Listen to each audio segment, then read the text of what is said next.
Bienvenidos al módulo 3, bases funcionales de neuroanatomía. Vamos a concluir con esta unidad, que es la unidad número 4, que va a tratar del lóbulo frontal y algunas funciones ejecutivas o las funciones ejecutivas más comunes. Vamos a encontrar que el lóbulo frontal se divide en diversos lóbulos, diversas cortezas. En primera medida tenemos la corteza motora y premotora, que básicamente se encuentra en esta parte y va a incluir lo que es el área 4, 6 y 8 de Brodmann. Estas son las funciones que tiene esta corteza motora y premotora. Esta corteza se va a dividir en lo que es área motora primaria y área premotora. Van a tener diferentes funciones, obviamente como su nombre lo dice, a nivel motor, pero estrechamente relacionado también con las funciones que van a ser frontales. Vamos a tener después la corteza prefrontal dorsolateral, que va a ser esta morada que encontramos aquí. Estas son algunas funciones de las cuales se va a encontrar encargada la corteza prefrontal dorsolateral. Las principales funciones es el monitoreo de la información en cuanto a memoria de trabajo, regular la codificación y la recuperación de información, participa en la información sensorial, motora y cognitiva. Tiene mayor activación también junto a la corteza del cíngulo anterior durante tareas específicas de detección y monitoreo de error. Es un centro importante también en lo que va a ser el control ejecutivo, que mantiene la atención y modula la actividad de otras redes. Entonces, de esta corteza prefrontal dorsolateral vamos a encontrar también que hay un síndrome prefrontal dorsolateral. Estas son las características de este síndrome. Entonces, los síntomas pues que va a presentar la persona que tenga este síndrome van a incluir déficit en funciones ejecutivas como planeación, toma de decisiones. Va a ser una persona que persevera, que está desmotivada, que va a tener ecopraxia. La ecopraxia es la tendencia a imitar los movimientos que está viendo en otra persona. Entonces, digamos, si yo estoy evaluando a esta persona y si yo me toco mi nariz o me toco mi hombro, la persona va a tender a repetir los movimientos que yo estoy realizando. Va a tener también deficiencias en lo que es abstracción, flexibilidad cognitiva, fluencia verbal y conductas estereotipadas. Este síndrome prefrontal dorsolateral antes era considerado un síndrome pseudodepresivo debido a los cambios depresivos que presentaba el paciente. Este paciente emocionalmente tiene un afecto neutro, plano y se puede presentar totalmente indiferente. Una característica también importante de este síndrome es que la persona es incapaz para iniciar y terminar cualquier comportamiento. Esto se llama inercia de iniciación y determinación. Otra característica particular de estos pacientes es que va a tener conductas de utilización. Cuando la persona presenta este síntoma es, digamos, un paciente que ustedes vean y le ponen una botella de agua enfrente. Lo que va a hacer el paciente, sin que tenga sed, sin que tenga la necesidad fisiológica, se la va a tomar. Si le ponen una cuchara, se lo va a meter a la boca. Si le ponen un cepillo de dientes, lo va a agarrar y va a hacer la simulación de que se está lavando los dientes. Y pues obviamente son cosas que el paciente no va a controlar, sino que lo va a hacer de forma automática. Continuamos ahora con la corteza orbitofrontal, que es la que tenemos aquí en la parte inferior del lóbulo frontal y está aquí subrayada en un color azul. Estas son algunas de las funciones que tiene esta corteza orbitofrontal.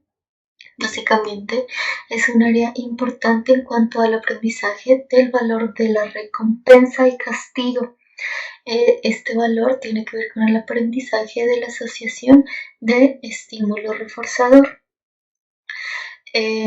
Esta corteza también va a desempeñar un papel crítico en las emociones. Esta corteza se ha relacionado con la alteración de las emociones, personalidad, comportamiento y algo muy importante, la conducta social y todo lo que va a tener que ver con la empatía.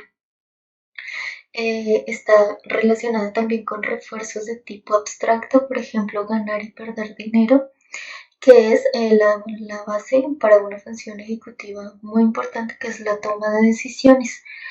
Esta corteza orbitofrontal también va a ser la encargada de recibir toda la información sensorial, es decir, va a recibir la información por parte del olfato, del gusto, de la audición, de la vista y de la vía somatosensorial. Esta vía es, recordemos que ya lo habíamos visto, es la vía ventral, es decir, la vía del qué. También vamos a tener el síndrome orbitofrontal, en la cual la persona va a presentar desinhibición, euforia, irritabilidad, va a ser una persona que puede tener hipersexualidad, va a tener conductas pueriles, es decir, va a tener el comportamiento de un niño, particularmente de un niño malcriado.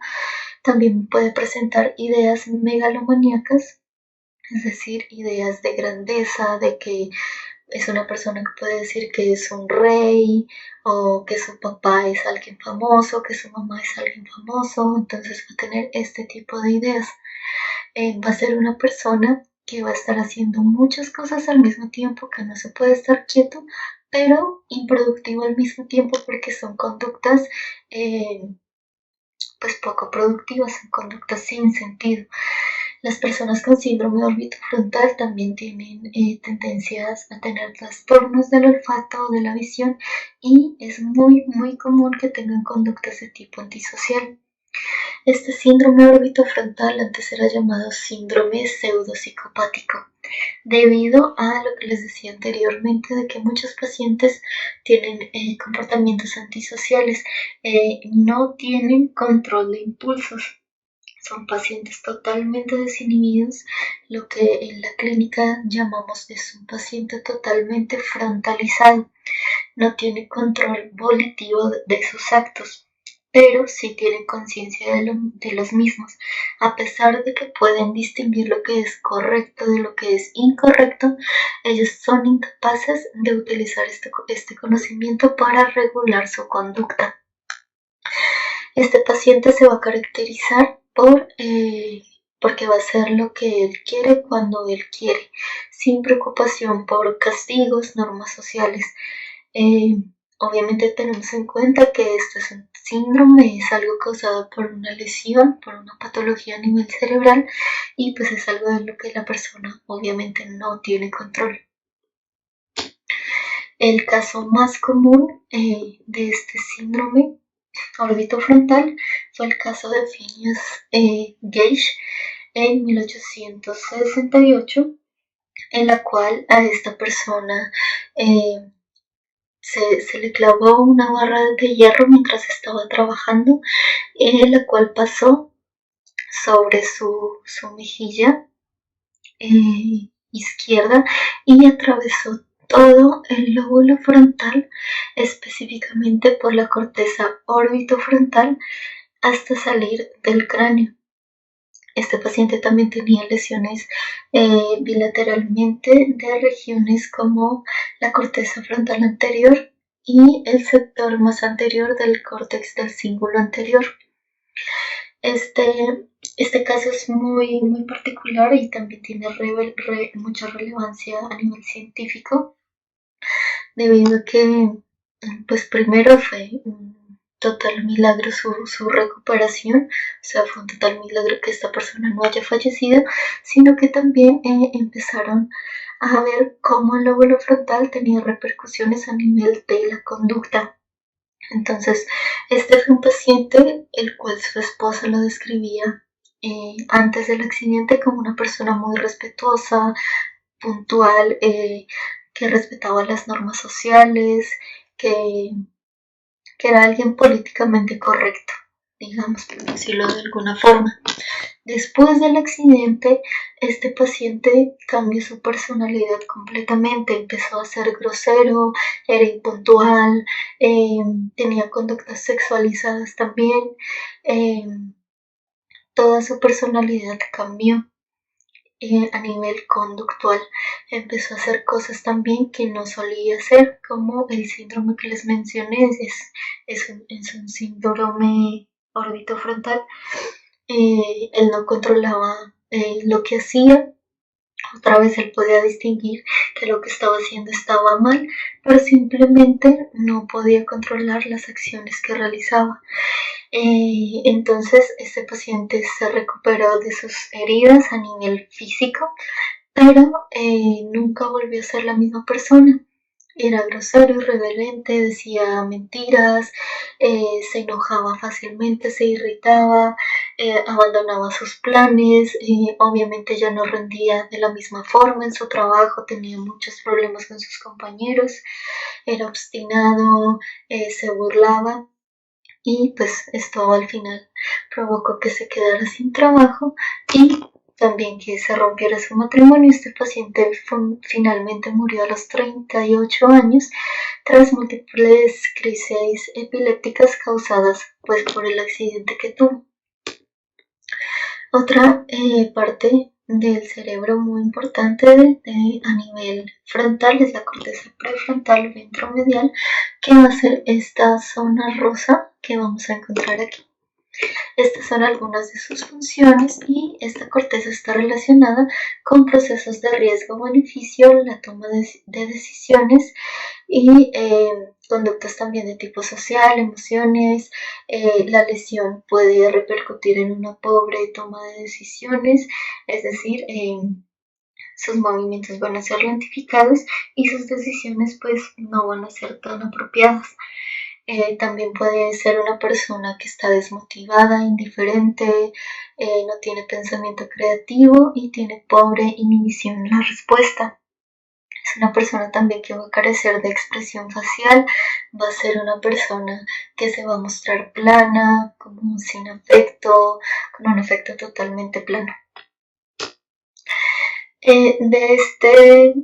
De esta corteza ventromedial también se destaca el síndrome ventromedial, en la cual la persona va a tener una pérdida de espontaneidad, va a ser un paciente apático, abúlico, pasivo, va a tener totalmente inercia frente al mundo, puede llegar a tener mutismo y a la confabulación, es decir, va a inventar sucesos, va a ser mentiroso, va a contar una historia de la forma que en realidad no pasó, van a tender a mostrar respuestas emocionales autonómicas. Y básicamente este síndrome ventromedial va a tener un compuesto muy emocional. Entonces, digamos, este paciente puede estar consciente de la pérdida de un ser querido, pero está ausente del dolor emocional que acompaña esta pérdida. A continuación les voy a mostrar algunas de las funciones ejecutivas más importantes que podemos encontrar a nivel del lóbulo frontal. En principio está la atención, vamos a tener diferentes tipos de atención y las particulares redes atencionales de Posner. Vamos a tener la memoria de trabajo. Después vamos a tener la flexibilidad cognitiva, que como vimos ya muchas personas tienen un déficit en flexibilidad cognitiva cuando tienen alguna lesión, la solución o resolución de problemas, el control inhibitorio, que como les mencionaba se presenta en estos trastornos más comúnmente y en algunas demencias. Espero que les haya gustado esta última unidad del módulo 3. Ustedes van a encontrar mucha bibliografía al respecto sobre el lóbulo frontal y su repercusión que tiene a nivel neuropsicológico. No duden en preguntarme cualquier duda al respecto.